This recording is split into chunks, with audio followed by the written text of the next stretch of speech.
It's not my job to follow popular mood. It's my job to tell the people what I believe is in their interests, and I sincerely believe that it is not in their interests. It is not a viable alternative to suggest Azadi or even accession to Pakistan.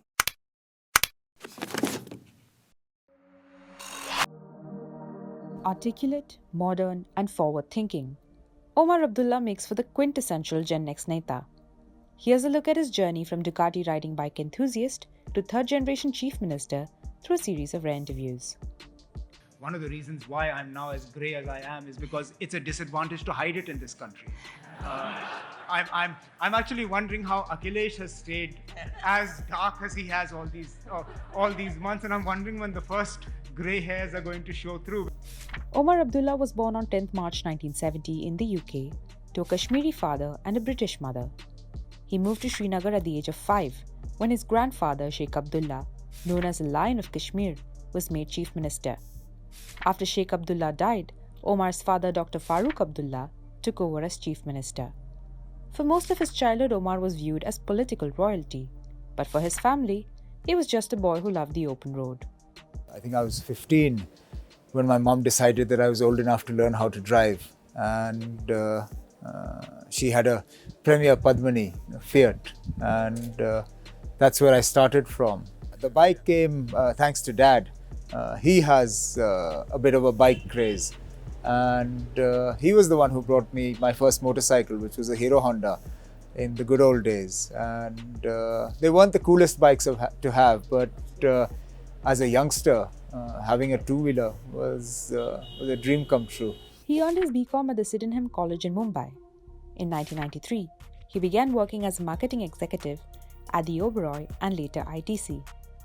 He married Payal Nath in 1994, and 2 years later, his father was once again sworn in as chief minister after 6 years of governor's rule.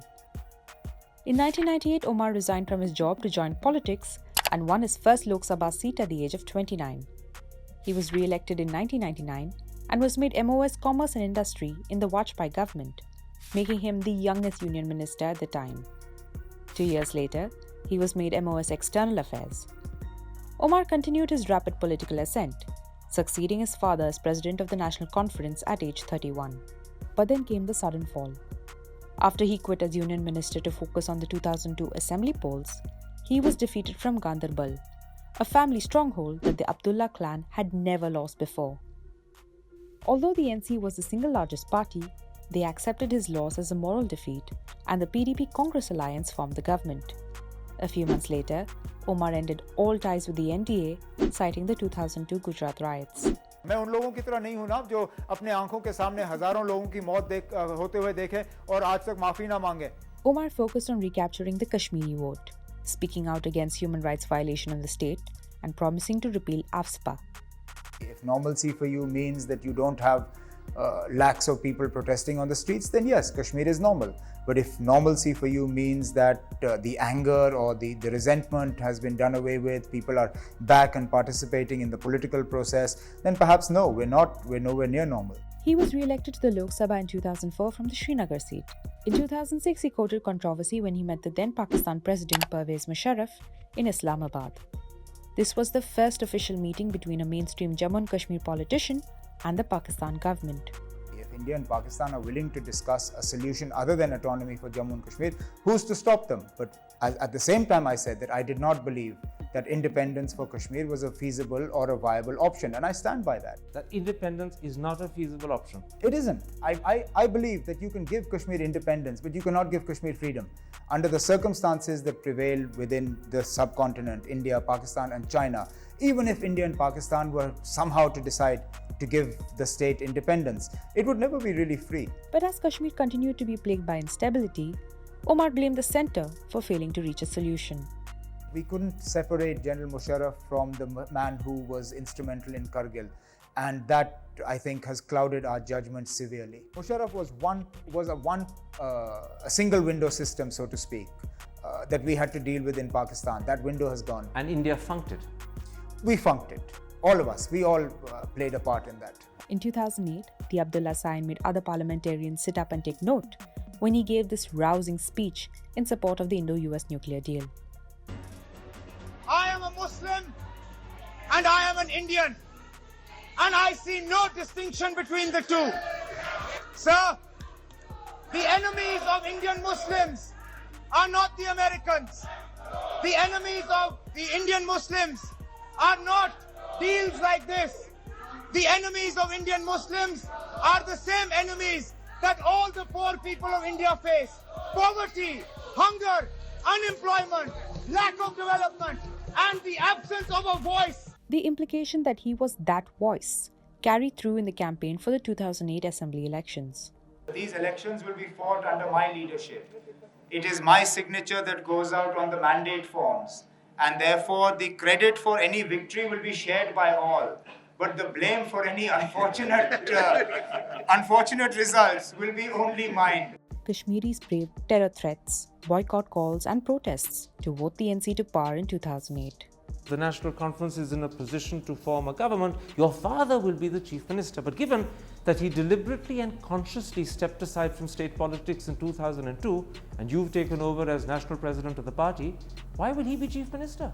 Well, that's a question that we have pondered over, and we believe under the circumstances that prevail in the state, perhaps the experience that he has and the need that is there for this hand. Can I interrupt? Was this decision taken by your father or by you? No, it was taken jointly. It was taken jointly. It was taken jointly. You concurred with the decision? Sure. Is there a message here that at your age you're not ready, perhaps not qualified to be chief minister? In our country we equate age with wisdom. When we haven't yet reached the point where we can have 42-year-old or 44-year-old candidates for vice president or president. But you had a 40-year-old prime minister in Rajiv Gandhi. Circumstances were very different then. Farooq, however, decided that Omar was indeed ready for it. In 2009, he was sworn in as chief minister at the age of 38, becoming the youngest chief minister in the state's history. From the get-go, he was clear. He wanted to improve trade and infrastructure in the violence-ridden state. Anything that brings peace and a solution to Kashmir, you're prepared to try and do? I'm prepared to be flexible, but sure, it can't be completely unconditional. His tongue-in-cheek style on social media marked him as a tech-savvy chief minister who was unapologetic about how he lived his life. I think sometimes people feel that these sort of interests are at the cost of your work and convey a sort of non-serious persona, which I think is unfair. Because if I take 10 minutes out to ride a bike on the banks of the Dal Lake and come back, I don't think I'm causing any harm to anybody, nor is it at the cost of my job. If anything, I come back with a clearer head and a better idea of what I want to do.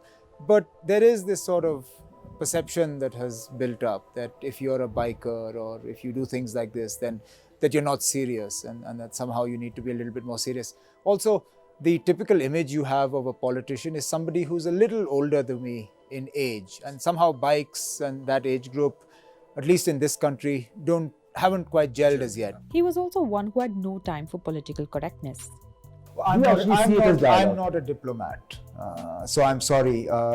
I don't cross my T's and dot my I's with as much care as others do. If I was, I'd be a Foreign Office official and not the Chief Minister. And what you're also saying is that, look, when you're talking, this is dialogue. Let's not play around with words. You talk. You call it whatever you like, but you're talking to each other. But Omar's witty comebacks weren't enough to win over people's trust. His frequent trips to Delhi earned him the nickname Non-Resident Chief Minister, and he came to be viewed as a pawn of the centre. In 2009, his government was accused of trying to cover up the rape and murder of 2 women by paramilitary forces in Shopian. As clashes between security personnel and protesters grew increasingly violent, Omar had to face the wrath of the public.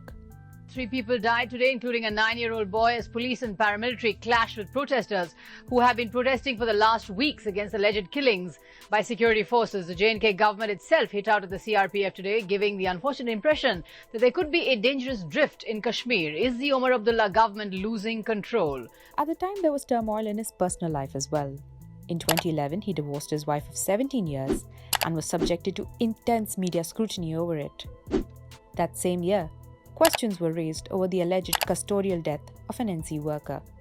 ये बहुत बड़ा मसला है कि जहां पर इनका अपना एक खास आदमी जो बहुत क्लोज है इनके, जो इनके राजो नियाज से वाकिफ है, जो पैसे के लेन देन से वाकिफ है, जब उसने मुंह खोला, फारूक अब्दुल्ला साहब का नाम लिया, कि पैसे का हिसाब किताब हम तब करेंगे, उनको वापस आने दीजिए, चाहे वो पैसा MLC के लिए लिया गया हो, चाहे मिनिस्ट्रियल बर्थ के लिया गया हो। इससे अंदाजा एक तो ये होता है कि यहाँ पर करप्शन किस हद तक जाती है। I will have no hesitation in presenting myself before this commission.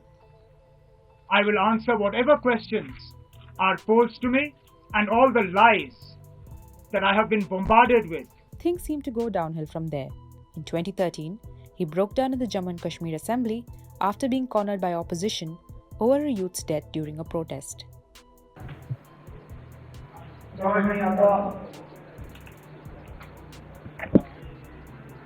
तकरीर शुरू करूं तो कहां से करूं?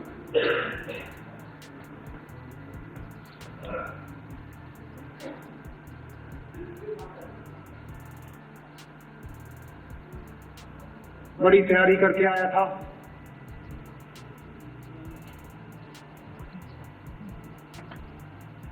बहुत कुछ बोलना चाहता था। He was also criticized for tardy rehabilitation efforts in the aftermath of the 2014 floods. All these administrative mishaps cost Omar Abdullah dearly. In the 2014 assembly elections, he contested from 2 seats but managed to win only 1, and barely so, by a slim margin of 1,000 votes. The PDP-BJP alliance formed the government, and Kashmir's oldest political party was relegated to being in the opposition. In 2016, the state went under curfew following violent protests over the killing of terrorist Burhan Wani, and Omar was quick to attack then Chief Minister Mehbooba Mufti.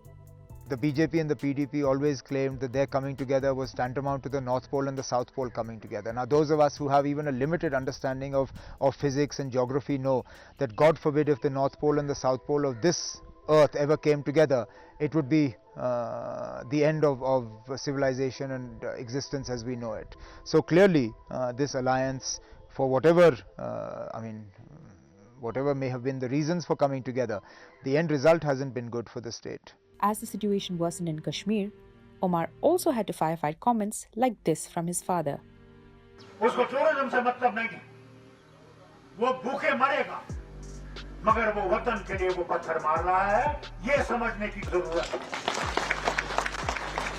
ये समझने की जरूरत है कि अगर वो अपनी जान दे रहा है, तो वो टूरिज्म के लिए जान नहीं दे रहा है। वो टूरिज्म के लिए नहीं जान दे रहा, वो दे रहा है कि इस वतन का फैसला होना चाहिए, जो यहाँ के लोगों को कबूल हो। He is putting into perspective what is happening in Jammu and Kashmir. He is not defending what they're doing. He is trying to make the doubters understand what is it that is motivating these youngsters to come out, put their lives on the line and take on the might of the Indian security force establishment. The problem is that it's looked at in very simplistic terms. You have the Prime Minister saying you have a choice between tourism and terrorism. Look, Jammu and Kashmir is far too complicated for that. Ahead of the 2019 Lok Sabha elections, the NC and Congress came together to form an alliance. It was not Omar, but party patriarch Farooq Abdullah who contested from Srinagar and won. Omar, meanwhile, fought hard to stop the passing of the bill which would end special status to Jammu and Kashmir. आज ये BJP वाले कहते हैं कि हम 370 और 35A को हटाएंगे। मोदी साहब, अमित शाह साहब, मैं आपको आज हंडवारा की सरजमीन पे चैलेंज करता हूँ, नहीं हटा पाओगे आप। On 4th August 2019, Omar was placed under preventive detention as Article 370 was abrogated. 6 months later, he was detained again, this time under the stringent Public Safety Act. After this image of an almost unrecognizable Omar was made public, his sister Sarah appealed for his release in the Supreme Court. And we are here because we want that all Kashmiris should have the same rights as all the citizens of India. And we're waiting for that day. The 50-year-old leader still has a long political career ahead of him. I think we should give him credit for some things he's achieved. He's the chief minister whose police unearthed the mudshell killings. Right. He's come down on human rights violations. He's failed in other areas, development, perhaps reaching out to people adequately. But this is what a political system is about. It's a politically challenging period for Omar, given that he is in detention and his state is now a union territory. As Kashmir grapples with its current political vacuum, it will be interesting to see what his next move will be, as what he does will define the rest of his political career.